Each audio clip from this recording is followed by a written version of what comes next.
episode of A Gamer's Guide to Productivity. I'm your host, Nico Penguin. Today's journey takes us into a dynamic world of gaming and literature. And before we dive into the main guest and only guest, a quick reminder to hit that like, hit that subscribe, follow us on your favorite podcast platform once this goes live. And if you're on YouTube, make sure to like and comment there as well. That way, you never miss out on any of the latest tips, tricks, and interviews from this gaming universe. Now, let's turn our attention to a guest whose multifaceted journey spans the realms of gaming, writing, directing, and many, many more. And he will disclose the rest to us later on. He's not just an author, but also a seasoned gamer, bringing a unique perspective from both worlds. So please join us in introducing none other than Richard Sparks, a wordsmith, gamer, and director extraordinaire, who also has an extraordinary vocabulary, might I add. So buckle up as we embark on a captivating adventure through these pixels and through the audio. So thank you so much for joining us today, Richard. Well, thank you for having me, Nico. And I want everybody to know, from which part of the world are you reaching us from?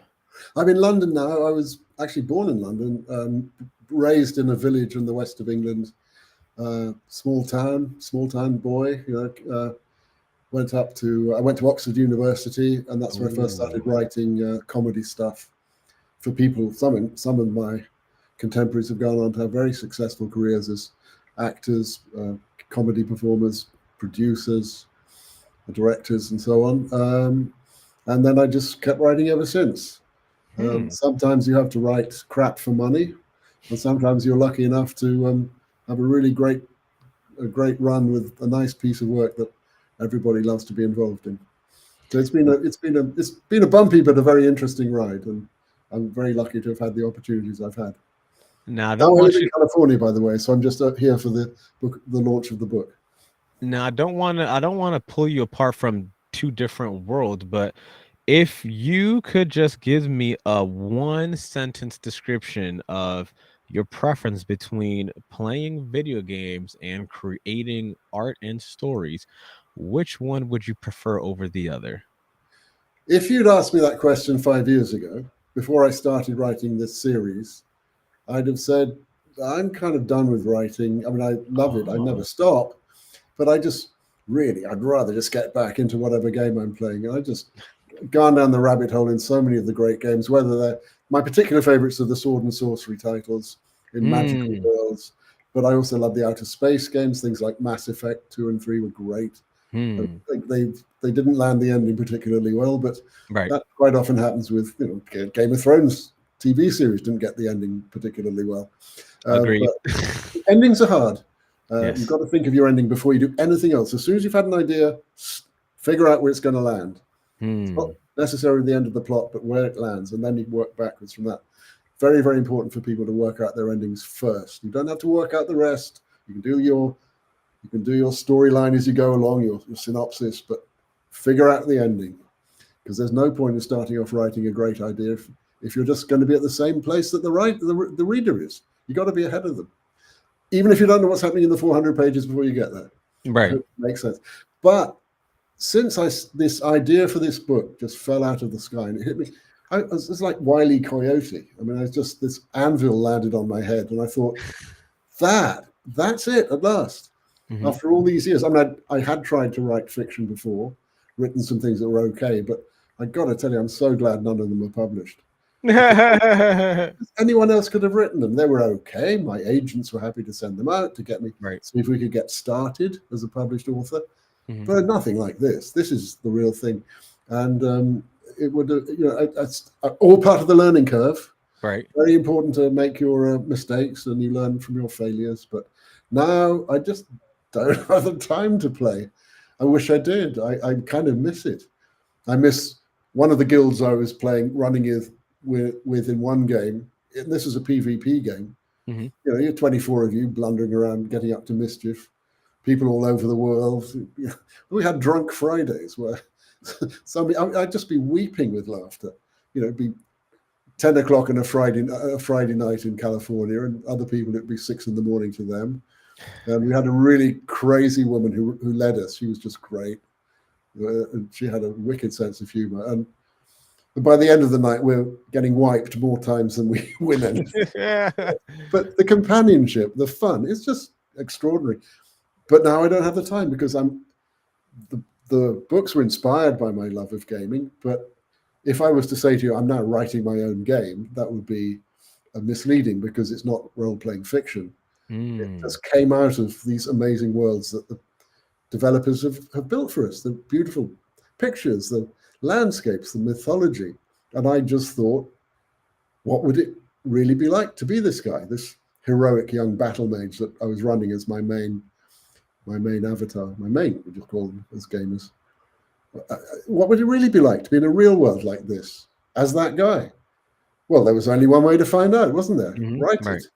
And since then, I've been writing it. I've written 4 books in the series. I'm on the 5th now. And I just hope I can keep going until I drop. I hope I never run out of material because I've got my own world now. Nobody else has this place. Very, very lucky. Now, were there any specific games or genres that you would say that influenced the approach to storytelling in your writing and directing? No. Look, the weakness with every game is the storytelling, and I'm not saying that to disrespect my fellow writers, because there's the Writers Guild of Great Britain next week is where I remember they're having a symposium about game writing. It's a skill, it's a distinct genre of writing, but it is limited. It's limited in a way that script writing isn't limited, and in the way that narrative writing isn't limited, because every quest is written in advance. Even if you make different choices, you're still going to end up at one of several places you could end up. Right. The open world games that you wander around in seem limitless. They're just amazing. You can go and spend hours in them just building a house or talking to your friends. You don't have to do combat if you don't want. Right. You know, you can go and sit down and talk to a unicorn. It depends on the game. But the quests, in the end, we all know this. The quests boil down to there are only 2 quests, whether it's in outer space, whether it's in Yakuza Japan or steampunk London or some sword and sorcery Middle Ages. There are only 2 quests. Kill and FedEx. Go and kill something, go and fetch something. Right. So however it's glossed and dollied up and made beautiful by the writers and the developers and the designers, after a bit, it gets to the point where you go, I'm just doing the same thing again. In the world of narrative writing, you're not bound by that because you're using a tradition that's been around for thousands of years. And basically, my books, part of the enjoyment in writing them, I hope in reading them, is you're going, what the F is the quest? Right. What's going on here? Our hero is, he's baffled. He's these riddles and these mysterious poems and these things crop up and these, you can't write that in a video game. It just simply isn't a form in which that works. In narrative fiction, the audience is completely used to this. Like think of a whodunit. You just follow along behind the detective, trying to figure out what he's seeing. And you're 3 steps behind Sherlock Holmes, but at the end you go, oh yeah, that's amazing. Yeah, you got that. Sense. So you can do this in narrative writing, and people, if I'm stuck in a game and I can't figure out how to open the door or sort the puzzle out, I'll just Google the answer if I get bored. Well, you can't do that with a book. No, you can't. Many purists will never Google an answer, and good for them. But sometimes you only have an hour to play, and you want to get through to the other side to see get the thing you need or whatever. Exactly. Oh, but narrative is a far bigger canvas, not visually, because visually you've got these extraordinary designers working on but I've talked to several people, and they're sons of my generation and daughters of my generation who are video game designers. And they all say, we need this. The writers themselves say this. We all need all the help we can get with the writing. That's where that's the weakest point in the game. And I feel really, I'm in awe of the writers who attempt it, because they do a very good job within just like the most tight and restricted part of this incredible new art form. That's actually pretty interesting. Now, are you pitching yourself as a video game storyteller or? No, no, no. It's not. Look, the idea is very, very simple. What's it like to be that guy? So I have three people, one of whom is basically a sort of version of me or my father. He's a retired school teacher living all alone, a widower, living in his bungalow on the edge of a little village in a small town in England. And he's discovered this new life and this new ability as an online gamer. And he's got Mm, friends all over the world. He's a bit of a recluse in real life. And so he's indoors all the time. He can get gaming. And he's a battle mage healer and basically the leader of this group of three people. His best friend is an Australian orc, and his other best friend is an Asian American dual wielding sword dancer. And the three of them are just they turn out to be unstoppable. They're the great team. They win the quote world championship of sword and sorcery live mhm. online with 30 or 40 million people watching them the way they watched Fortnite live online, that championship. Yeah. And they win it to their, and then the next thing he knows, he's going down some weird rabbit hole and ends up in a wilderness with a crappy sword and a cheap shield and scuffed boots, and he's a place he's never seen before. For real, and he's his own avatar. And he goes, Hmm. what the hell? And in order to find out what's happened and why, which is all explained at the end of the book, he has to survive. And he can hear wolves chasing him. So, and the first thing he does is basically, a gamer would say, he levels down. Things get Hmm. worse. You know, it just goes from shit to shinola and back again. And then he has to train and get better. And the main quest, as it were, doesn't reveal itself until about a third or a quarter of the way through the book. But so, Hmm. you know, whenever you do a new game, what do you do? You have to learn the controls, where you Yeah. are, I what's always going look at on. the tutorials and what buttons do what. Right. That's what I do. I spend 30 minutes just doing that. Exactly. You build your toon, your avatar. You learn the controls, they're all different in every game. And then the second thing you do, training sequence, Yeah. right? So we have a training sequence where the guy's captured and he's sold off, taken off to be sold as an outlaw. And he ends up in an army and he's trained by this fearsome sergeant at arms called Sergeant Jack Blunt, who's known to one and all as Sergeant Bastard, who's completely, you can't get near him with any weapon. But Right. he's the best teacher you could possibly have. And then they go off to Hmm. war. So the third stage in any game is the first taste of combat. And then after that, the quest merges out of the combat. And then I won't go on any further with spoilers. But so it grows organically in the way that a gamer would understand. It grows Mhm. out of the gaming conceptions, but it's a real guy in a real world who's really his own avatar, and there's no going back. Wow, that's actually pretty intriguing. Now, it, Was it a it fun concept? I mean, imagine getting that idea. I felt so lucky when I got it. I I feel couldn't like believe. you're still in that world. Like Oh man, you're I still wrote it. living and in Listen, there. I finished the book in 2 months, 160, 170,000 words. And then, of course, there's been a massive, Yeesh. yeah, just a burst, by a massive amount of editing. I've worked with three editors, including the executive editor at Kasich, our publisher, called Leslie Robin. She's brilliant. And editing, I've done a lot of script editing, is where you get the gold. Mhm. So in those years, I've also written the three sequels. I'm now writing the fifth. I can't get enough of it. And the only problem is it leaves me no time to play games. So, well. No, no, that makes me think. Just to steer it to this one question, do you feel like there is any particular life skills or lessons that you've gained from playing video games that you've applied to real life? Yeah, oh, absolutely, unquestionably. But it's not, you don't need to limit it to being video games. Hmm. Children learn through play. I mean, it starts at age 0. You're learning through play, you're learning through games. What do generals in armies do? They do war games. They do complicated war games. Sports are games, are strategies that we watch, that we participate in.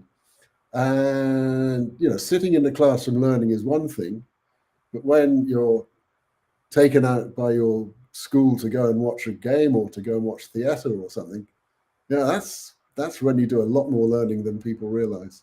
Hmm. Gaming, video gaming, well, it's all part of that tradition of games. And I think, yes, I think I mean, obviously, I couldn't have written these books without those designers who've given us these amazing games. And I'm so grateful to them. That opened my eyes to where I am now. So, particular lessons, no, but in general, I owe them everything. Hmm. Now, would you say that because video games is a simulation for those real life situations that you essentially constructed a simulated world with words that almost is similar to games, which Oh, we wow. would you say that that's what you did with that? That you No, but created? I think that's a brilliant analysis, Nico. I've a simulated world created with words. I mean, that's what every writer of fiction does, and that's what the video designers do with simulated world created with pixels. Hmm. And you know, you look at the great work. The first great work in the English language is Beowulf. Loved it. It's unreadable now unless you have studied Anglo-Saxon. But I mean, you can read it in Seamus Heaney's translation. It's a Hmm. fantasy. It's got a dragon. It's got a hoard of gold. It's got a monster who invades them, kills all the warriors, and then the hero comes and dives down to the bottom of the lake and kills its mother. And that's not realism. Right. Look at the Arabian Nights. Look at the Ramayana. Look at all the myths from all the continents: China, Africa, India, the New World. The myths. I mean, all religions, with respect to people. I'm not trying to insult religions at all, but they're all stories. They're Right. legends that we tell each other. They could all be completely perfectly true. I wouldn't know, but they are all the Norse gods and heroes are legends, myths, and Hmm. they're tremendously exciting compared with dull old reality. Hmm. That's actually pretty intriguing. So you essentially created this world. Now I want to know, where did inspiration come from that enabled you to take 2 months to write so much? It had to be some catalytic, some big event that transpired for you to write so much in such a short span of time. Yeah, you know, all my life I've wanted to know where inspiration comes from. And when you're a school kid in your primary school, you're allowed to ask, you know, please, sir, where did Shakespeare get his inspiration? And they'll try and talk to you a bit about it, but never get any serious answers. When you get to university to study English, which I did, I just in Britain you just do one subject. You don't not an English major. I just did English language and literature. At Hmm. that level, you're meant to have grown out of questions like that. You're not meant to ask about inspiration. You're meant to talk about, you're meant to do deep reading and analysis, Right. which is fun. But luckily, I had a tutor, Jonathan Wordsworth, who's brilliant. And we just sat around talking about writing all the time. How did he do that? Where did that idea come? How did Jane Austen write Pride and Prejudice, which is, we all know, the greatest book ever written? How did she? I mean, how is it such a perfect piece of work come about? And the reason that academics in the literary critical world don't talk about it is because they don't know. They're not artists. They're literary critics, and the education they give us is fantastic and helpful, but they don't teach you anything about writing from the inside. They just tell you the results, and they bring those, they illuminate and explore those results. But inspiration is the two words that I always come back to in this is inspiration and enthusiasm. And they're Hmm. both related, oddly, because inspiration does, when you expire, you die, you breathe out, Right. expire. So you think inspiration means you breathe it in. No, it comes from the Latin word in, which into, and spiro, which means I breathe. Inspiration is the god or the muse breathing into your ear. Hmm. So it comes from outside, somewhere. You don't know.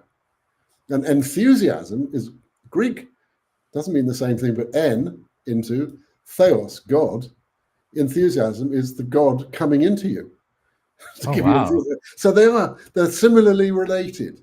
And they're two words that are not just my kind of touchstones in life. And the inspiration, I know where inspiration comes from, but I can't really define it. It's, oh, that, yeah, I recognize it now. Oh, thank goodness. Yes, I'll take that. But you can't really pin it down and Quantify say, it. Yeah. because if you could, it's like trying to nail jelly to a wall. You can't do that. Yeah, that's a great analogy. But Yeah. when it hits, you go, oh, wow, man, thanks. I'll take that. That's why you should always have a notebook by your bed, because if you wake up in the middle of the night and you don't write it down, you wake up in the morning and think, oh, that was good, wasn't it? I wonder what it was. And the idea Story of teases my life. right, and the idea teases you and said it was good, wasn't it? You should have written it down, you idiot. Yeah. Why didn't you write it down? Oh Oh, you'd have man. liked this. You could have written an entire book about this, but you Right. didn't. So you've got to be ready to grab it when it comes. But it comes from Wow. outside. It comes from the God, the muse breathing into your ear. I was thrilled when I heard that. I go, oh yeah, that kind of makes sense in a weird, odd way. Now, do you always walk with a writing utensil and writing? Yeah, always. Yeah, here's a Oh. notebook, pen, always in the pocket. Pint of beer, but only at night. No, now as somebody who is involved in many things, how do you balance your roles as a writer? I heard, that you're lyricist, you write comedy as well, and you play from time to time. So do you do this all at the same time? Do you rotate like, well, in this month I'm going to do this one thing, or is that just something that you did previously that is something that's on your resume, or how do you balance that if you do that all at once? Again, the answer is a little bit fluid. Sometimes you find yourself doing two or three jobs at once.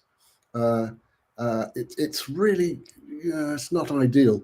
I like to be writing one thing at a time. Recently, I've had a TV series that I put together a few years ago come out of the grave, and producers and people want to do that. So I had to do a certain amount of rewriting and editing and write a new pilot script while also on the new rock books. And that was okay because they were needed. They really wanted it. They were, I knew. But usually I just like to concentrate on one thing if I can. How do you balance it? You just do the things, the only thing that matters is doing good work. And Hmm. my attitude is I love work. I just love it. And I'll tell you about a friend of mine who's published about 80 million novels. I think she's sold. But I only want to do what I want to do because I love it. Right. So, for example, I like cooking. I actually like doing the dishes after dinner. I cook for my wife and me. She goes to bed early. I start writing. Or before I started writing these books, sitting down and getting into a 6-hour game playing session, Hey. which I just adored. But I don't like toil. I can't do it. I'm not interested in doing the gardening. And Mm. friends of mine love gardening, and I'm happy to sit out there, and that's their bliss. I'm not interested in changing fuses and in or patchworking the paint. I mean, just doesn't interest me. And if I'm not interested, I'm not going to do a good job if I Right. even get around to it. But if I love something, I just throw my entire life into writing. Now, the Hmm. person I was going to talk about is someone I'm lucky enough to call a colleague as well as a friend, and that I've worked with her, is Isabel Allende, who's just a brilliant writer and sold, I think, 60, 70, 80 million books. She's in her 80s now, and she gets up every morning when she's in a book. She always starts her books in January and writes until they're finished. She gets up every morning at 6 o'clock, puts on her makeup, gets properly dressed, and starts writing at 6:30. And she Wow. was interviewed a year or so ago, and someone said, "Well, why are you still doing this?" She said, "Because I love it. I love writing." And from a great writer like her, that is definitely that's a message to us all. If you love it, give it everything you've got, and if you don't love it, well, bugger off and do something else. You have to love it. Now, before I ask the next question, I do want everybody that listened, where can they go to find more about you, more of your material, the books that are coming out, as well as the ones that have already came out, so that way they can support you? Well, this is my first published fiction book. I've written some non-fiction before, a dozen years ago or so. The book is called New Rock, New Roll, ROLE. Get it right? You know, a planet is a rock, like Third Rock from the Sun, and we play role-playing games. So New Rock, New Roll kind of fits. Have you seen the cover, by the way? Yes, yes. I actually used the cover for the thumbnail, and I love the Uh, alliteration too. oh, thanks. But she's a brilliant artist, Christina. She's a Norwegian artist who lives in Glasgow, in Scotland. And she just sent me yesterday the cover for the second book, which is super cool. Ooh. And she's great. She does a lot of work for like Marvel Studios now. And how do I get on with that? The question of, well, yeah, the website is richardsparks.com, SPARKS, not, there's no E in it. And that's now completely devoted to New Rock and New Roll. I've written 4, as I've said. Those are all backed up for the editor and me to work on. They'll be coming out once a year from now on. And currently floundering around in the 5th, trying to figure out what's going on. So please, I think I've got an Instagram page, but I can't remember what it's called. And also, if you go to richardsparks.com, you can get a free chapter to check it out, see if you like it. It's quite a funny one. And then the free audio sample with me reading basically an elision of chapters 10 and 11. That's got some daftness in it as well. So check it out, and if you like it, you know, you'll have had a taste of the work. Now, back to asking, how did you envision yourself when you were younger? Did you envision that you would ever become a writer? Oh, I know yeah. you mentioned that you went to Oxford, but before that, when you were in high school and middle school, did you see yourself writing as a career path? Absolutely. For age of 6, I was just writing something for another blog interview website thing. They asked me to fill in the questionnaire, and I remembered my first book, which was a graphic novel. Most of the heavy lifting was done by my friend Hugh Christie. We were both 6, I think. So At he did 6? the picture. He did the pictures. Oh, snap. Yeah, but, Wow. you know, just calm down. He did these beautiful pictures, and I did the speech bubbles. And Ah, it was the adventures. I think it might have been nearly 2 pages long. wow. So it was the adventures of a heroic gunslinging rabbit, and it was called Bunny Goes West. Love the All title. I remember was the villain had a moustache and was called Hank, as all British kids thought all Americans were. Anyway, so yeah, that was I just loved it, and I loved the classes at school when you had to do descriptions or write a poem or whatever, anything that all really floated my boat. And so many teachers were, you know, they just loved getting their kids to express themselves.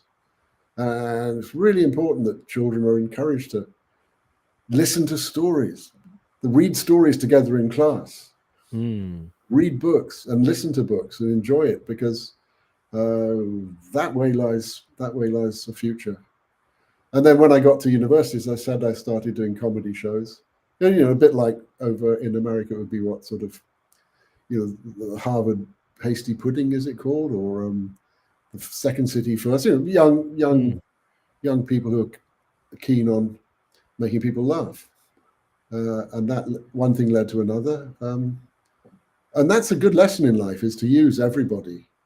You know, people ask you to do things, and you go along to meetings, and then suddenly you're in a play or Right. writing it or something. And many writers, particularly me, we just like to sit around and write.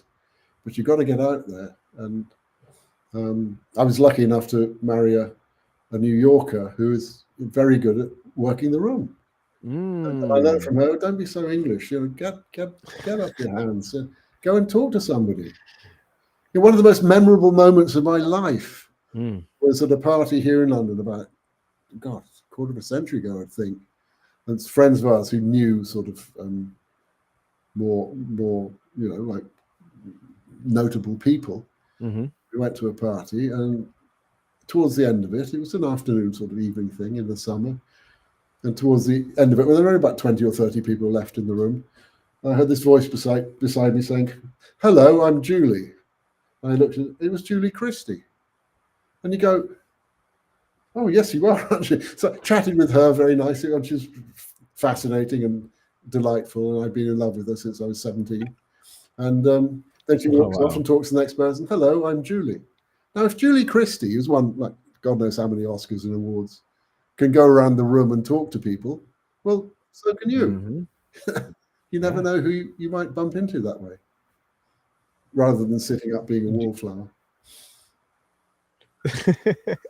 Now, do you prefer the concept of doing your uh, public relations run as a writer to get the book out there to the masses, or do you just truly enjoy creating the work of art that lives within your brain?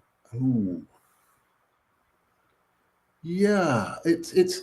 I think there's something about my, still from my English background. There's something about you don't want to draw attention to yourself. You're not meant to show off. You're not meant to boast, but Mm, you have to sell your work. And I want the publisher to be, well, relieved that he published me, rather than, pissed off he's taken on a writer whose work didn't work out as a financial win for him.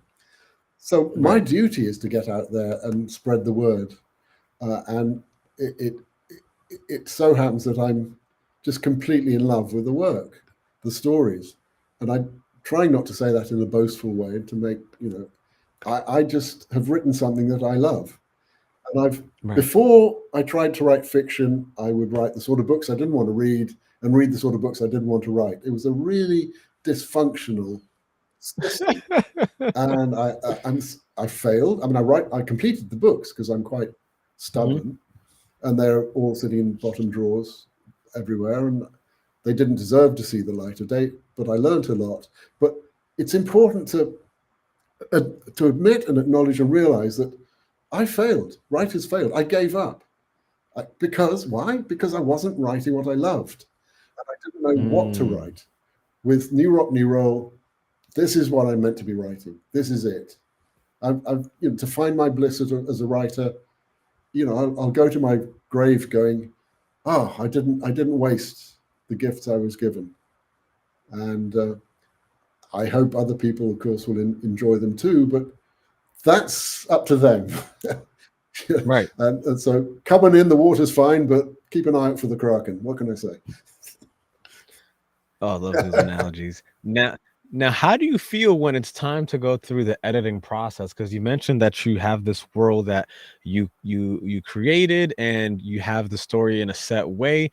And now, when it's time to go through the editing process, somebody might start to butcher the story that you love and the writing that you started. And how do you differentiate from the professionalism that they're providing you to improve the work versus they're completely eradicating what story you created? Oh, geez, how long have you got?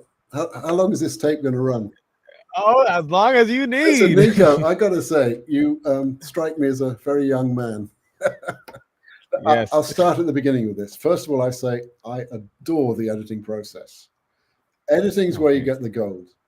And I've been a script editor for decades. I've sat on both sides of the table as a writer, as a script editor, working with the producer, working directly with the writer, being the writer, working with the, it's a relationship that I've come to understand. But let me tell you about the first time I had a proper job in TV, which was a producer here, James Gatwood, who was head of Portman Productions, later head of Southern TV.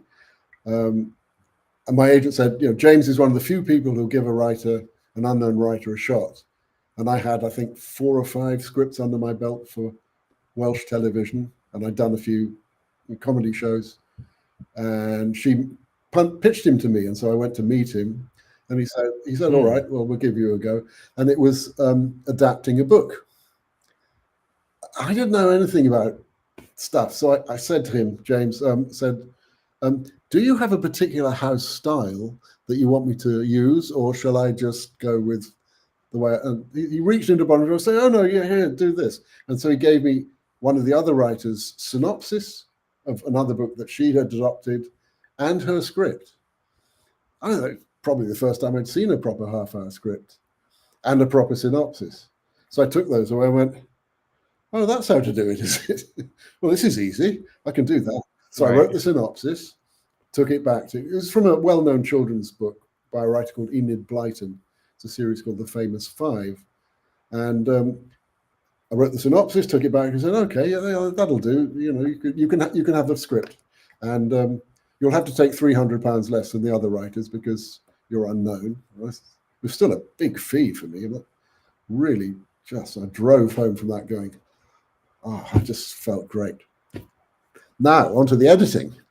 I finished the script as soon as I could, sent it in to him, got the call, James would like to meet you on such and such a day. I go into his office and he's all very nice. He said, great job, very good, it's so nice. All right, now for your notes. And I thought, notes? Somebody's giving me notes on my immortal words. Dun, dun, dun. So, and he opened the page. It was one of those times when it had the cardboard cover with the cutout and the title, and turns it over. And the first page was just covered in blue ink. Things circled, lines, writing here, crosses out, things through there. And it looked like the fucking Battle of the Somme. Am I allowed to swear? I'm sorry. Yeah, go for it. I just felt as if a velociraptor had reached into my stomach and torn out my kidneys. I mean, what is going on here? It's just a horrendous invasion feeling into my work, my precious work, even though it's based on another novelist. Right. And I knew enough to shut the F up and just take your notes and do it. And so it went through, and it's like 15 minutes of agony going through a 30-minute script, going through everything. Oof. So I just wrote everything down and said, basically, yes sir, no sir, 3 bags full, sir. And so I went backwards. And then so I sort of tottered off home. This is the time I drove home going, and I got home and I thought, okay, well, you've got to do this. So I took the notes and I figured out what he wanted and I figured out what he was saying, and I got the whole point that, okay, look, these words aren't going to be mine when the actor says them. They're going to be the actors. Right. It's a collaboration. Come on, Richard, get your head in the game. So I did the second draft, sent that in, got the call. James would like to see you tomorrow at 3:15 or whatever. Go in there. The whole script, there were like 6 blue pencil notes in the entire 30-page script. And boy, did I feel good going home after that. He said, I'll fix that. And then he gave me the rest of the series to write, along with my the lady who became my partner in the second series. We did most of the scripts for that. And she became head of our Writers Guild for twice. So it's an incredible education, but you just have to get over this idea that being edited is any kind of a problem. These people are there to help. And look, I say to myself, and this is completely untrue, that there's no such thing as a bad note, because of course there are bad notes. But the way to look at it is, if somebody gives you a bad note, maybe you didn't explain it right. Maybe you didn't put it in the way that they could understand it. This is a busy studio executive. They need help to understand it. So you go back and you shape it in a way that they can understand, and you say, thank you for the great note. Look what I've done to it. And it's kind of the same thing you did before, but more accessible to them. And very often they say, oh yeah, that's great, no, that's fine. And they sign off on it.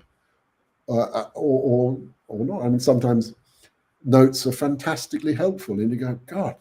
And the notes that Leslie Robin has given me on New Rock, New Roll, I mean, I can't tell you, she's the best editor I've ever worked with, and that includes script editors. She's just so enthusiastic and helpful, and encouraging the writer to do more rather than cut back and do less and to control themselves. She's saying, this thing here, you've got a really good thing going. Make more of this relationship between this guy and this inanimate object. That's a real character. You've started it. Go further. And you go, yeah, that could be fun.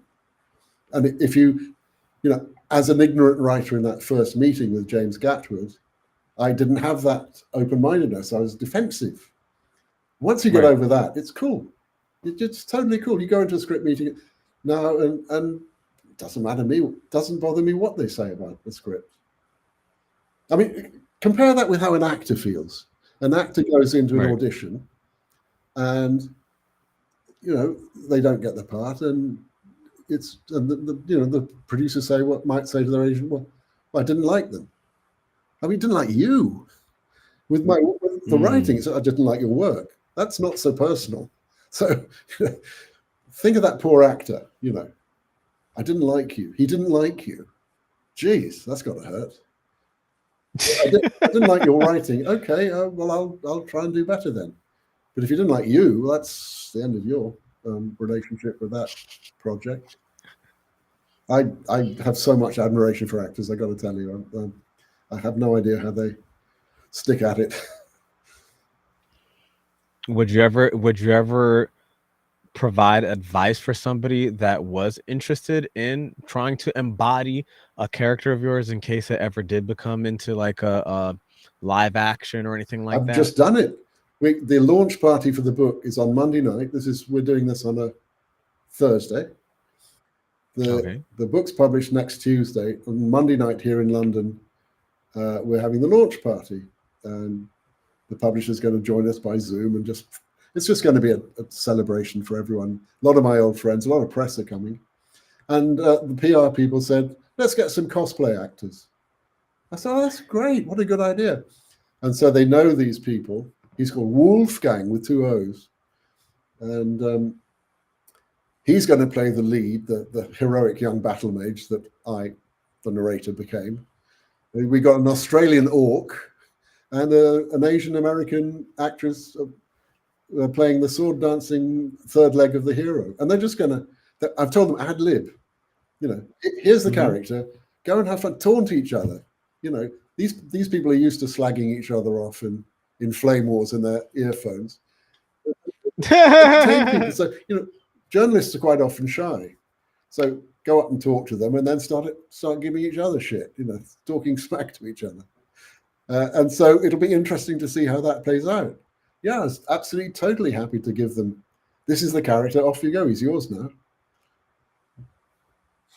Now, when you provide that kind of liberation to somebody, do you ever feel like you are giving like somebody the access to modify certain things Oh, about God, them? yes. Like they might feel a different way about, well, in this situation, the character would have done this, not that. And would you be like, well, Yeah, not absolutely. not in my Absolutely. world? Look, Chekhov said, I write one thing, the actors write another thing, together we make a play.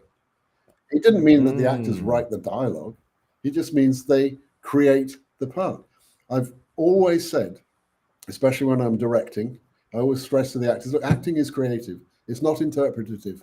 I don't want you interpreting if it's something I've written, my words, or Shakespeare, or whoever wrote the script. It's yours now. Off you go. Create. And they love it. And there's an old saying among writers, do you know how often actors save our backsides? They really do. They make silk purses out of sow's ears, because quite often, in a series, for example, the series has run out of steam, run out of ideas, and the actors just heroically keep it going and breathe magic into it. Look, Johnny Carson said, television is the only industry that eats its own young. Yeah, but one of his writers wrote it. And we're all in it together. That's actually pretty Isn't it fun? interesting. And you never want the audience looking through Nico to who is writing his words. You don't want people Right. looking at some actor thinking, who wrote that? You want them to be lost in the moment. This guy on stage, this character, this person, you don't even see him as an actor anymore. You see him as the guy. And it goes like this, and you're entranced, and you don't think about who wrote it. You're in the moment. Is that your writing process, being so enthralled within that moment that you're looking for those words that are describing that imagination of Oh, yours? completely. Yeah. When you trip out on the writing, it's the best. It's funny, a lot of the times you're making up names in fantasy. And when I can't think of the name, I know I'm not doing it right. When the name comes like that, go, oh, you've written a paragraph before you even notice how good the name is. So yeah, go. Right. It doesn't always happen. I wish it did. Often it's a struggle. Often it's you have to. Philip Pullman said, writer's block is for amateurs and inspiration is for amateurs. And he means it well, but come on, he says, you've said you're going to do your 500 words a day. Just sit down and write them. It's great. Yes. Thank you, Philip. You're absolutely right. It's up to you. But I can add a little wrinkle to that, which is if they're no good, you can always throw them away tomorrow. Just write them. Just don't stress out about Exactly. it. Something might come out of it. If not, at least you did. At least you did your work. And then you go to bed relaxed. And I did the writing, and you wake up tomorrow, and it was the day before yesterday. I took the 500 words I'd written, and there must be about less than 100 of them left. This is all padding. You don't need this. Get it out of the way. Get on with the story. What do you? No, get it out of here. Now, do you ever feel like it's there's a time and in your life where it's too late to start a new hobby from gaming or writing, or as soon as you have that fire within you, take charge and write as long as you have that desire? I really wouldn't know about that. I've always been doing this, and I've always been unsatisfied for a long time with how I was doing. I felt like a failure for a long time. I had a few credits and I'd done some things. Well, I created a television show in England that was the first one that I created, and I was very disappointed in it. It turned out weaker than I'd hoped, and that kind of broke my heart for a bit. I was talking to the producer of it. It was 40 years ago now. Talking to the producer of it, this year, and I said it just put me off writing TV, and he said, "Oh, I'm sorry to hear that." We got 2 series out of it, and I stepped away from writing the second season because I'd run out of enthusiasm, but they still paid me a fee for the script, so I'm hugely grateful. But all that matters is doing good work. That was work that was at best mediocre, and that's disappointing. So you learn from your failures, you learn from your successes. It's no, I don't think it's ever too late. Never. It's never too late to start. It's never too late to revisit something you've tried before, or to go off and try something else. What would you say would be something that you wished that an older version of you spoke to a younger version of you? Oh, yeah, that's an interesting one. Well, I think I'm not sure that taking advice from old people just because they're old is the wisdom of the ages is one thing, but reinventing the wheel or coming up with new stuff is what really makes art live. Here's something that struck me the other day. Did you see the series Wednesday? Wednesday, yeah. Matt. I've heard of it. Well, I never watch television. It's like work. But my wife said to me one day, she said, "This you've got to see." So I sat down reluctantly. I watched one episode. I was completely blown away by it. So the next night, again after dinner, instead of going to work, can we watch another one? So we watched the second one. And the next day was a Saturday, so we binge watched the rest of the series before lunch.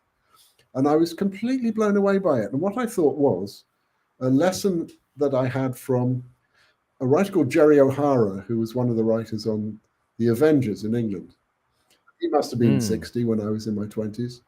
I got to meet him through my agent and spent a very pleasant day talking to him, soaking up his wisdom. One of the things he said was the trouble with young writers is they haven't lived. All they've done is watch TV. They didn't, I was in the army in the Second World War, blah, blah, blah. And I thought, that's really interesting. And then I watched Wednesday, and all the standard of writing was so high. I was just thrilled and impressed. And I thought Jerry was completely wrong. because these writers, they're probably 20s, 30s, maybe 40s, I don't know. They've had a lifetime's education in masterpiece television. They've been brought up with the Mm, great television of the last 2, 3 decades. They're completely soaked in how good it can be. So by the time right. they get into the industry, they're very good indeed. And the script writing in Wednesday was just, I mean, so laudable. I was blown away. I can't wait for the next season. So don't take advice from old people. Go, I don't know. Go and reinvent the wheel, please. No, that is great. That is great. And I guess I'll wrap it up with this last one question. If you could, if you could actually, let's say, a younger writer who has that self-doubt, who is looking at all these masterpieces and saying, I could never write any of that, I could never publish any of that. If I wrote something, no publisher would give me the time of day. What would you give them as an advice for how they should go about it, whether they should, try to go to different networking events, or whether they should just hone Yeah, their writing I skills? see. What would you say would be their best bet in terms of what they need to do? That's an excellent question. The way you started it off, I was going to say, well, if you if you think you'll never do that, then don't even try. There's just you Mm, may want to be a writer, but it might just be a fantasy. Like some people want to be actors and then they grow out of it.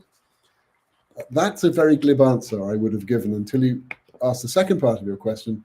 What should they do about it? I was condemning that young writer without giving him a fair chance or her a fair chance. This is somebody, I presume, who longs to write. To be a writer is irrelevant. You want to be a writer, right? They just want to do it. They maybe don't know how. They maybe don't know where. They may be unsure of what direction to go in. They may not be lucky enough to find their bliss, as I've found as a writer. And I'm not. I'm nearly 29. This is took a while. That was a joke. So yes, they should definitely good timing. So they should definitely do everything they can in comedy, in networking. They should go and meet people and don't be shy. I have a friend, John McEwen, who's the banjo player of the Nitty Gritty, well, guitar player, fiddler of the Nitty Gritty Dirt Band. And every time he plays in Los Angeles, he has this great line. He says, I've got lots of friends in Hollywood. Some of them I haven't even used yet. Always gets a big mm, laugh. Use everybody. You don't have to exploit them. Just go up to them and say, right. "Hey, I'd love to hear this," or "What would you do?" Or tell them what you're writing, or "I loved your last book or TV show or whatever." Just meet people, and 4 or 5 of them will just brush you off, and the fifth will be a friend for life. So yes, you have to get off your backside. You can't just sit in a room and be a writer all by yourself, because if you're doing that, you're really missing a trick. That's what I did for a long time, as I'm not very good at it, at networking, until I learned from my New York wife how to just get up.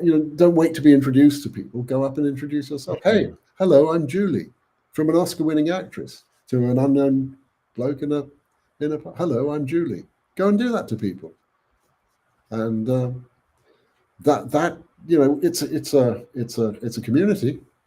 It's a collaboration Mhm. if you're writing scripts or video games or musicals.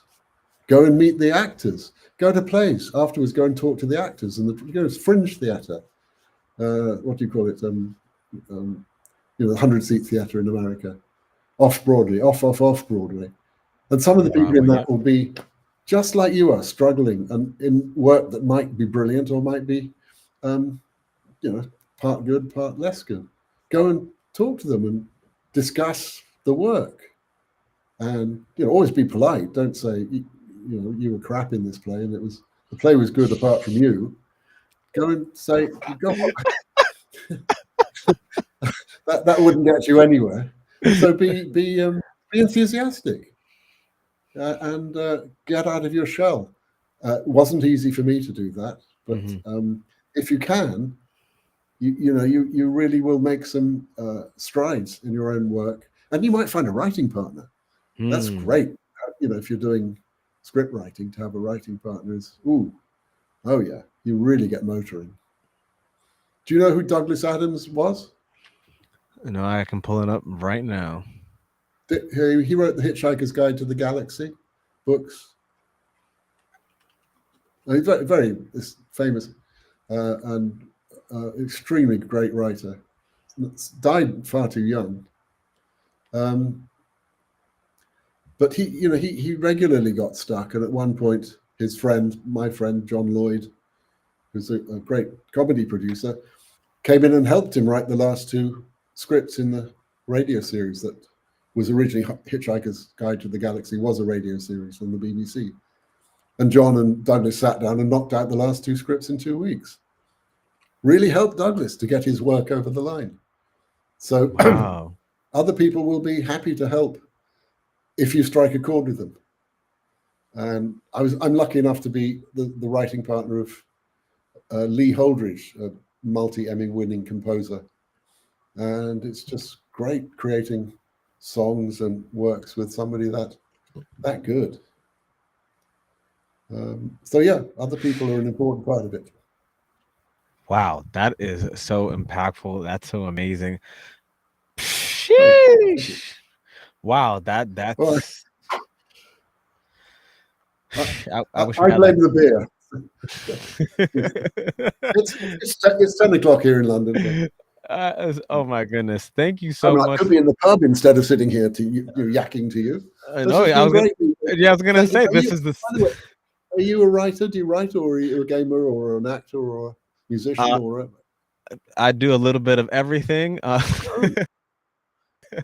right. So I do podcasting. I love the ability to extrapolate information from others. Yeah. I always feel like listening to somebody explain their writing process, explain their passions, explain what turns their motors on, what really truly inspires them, where the muse comes from. It enables me to tap into and almost really feel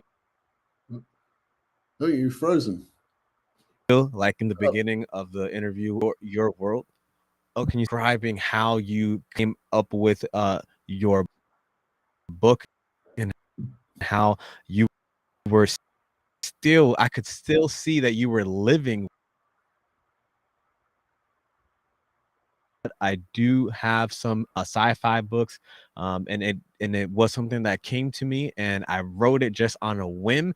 And when I speak to other individuals and I get your writing process, it really humbles me to understand how you're supposed to be doing it in terms of the writing aspect, in terms of the networking aspect.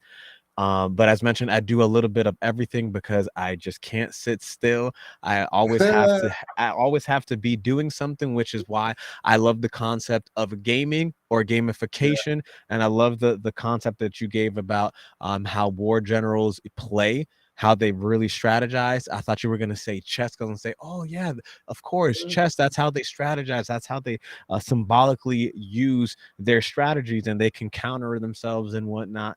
But yeah, I truly love the fact that you were able to explain so much of your rich history, so much of where you come from, where you got your writing prowess from, as well as the fact that you're just in England for visiting for your book. That is amazing, because a lot of people don't understand how powerful words are, how much information can actually change people's lives, as well as how one conversation has the power to go from, you know what, I'm just writing for fun to I'm writing for a whole TV.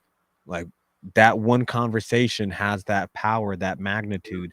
And I just really am grateful for your incredible journey and for you expressing that.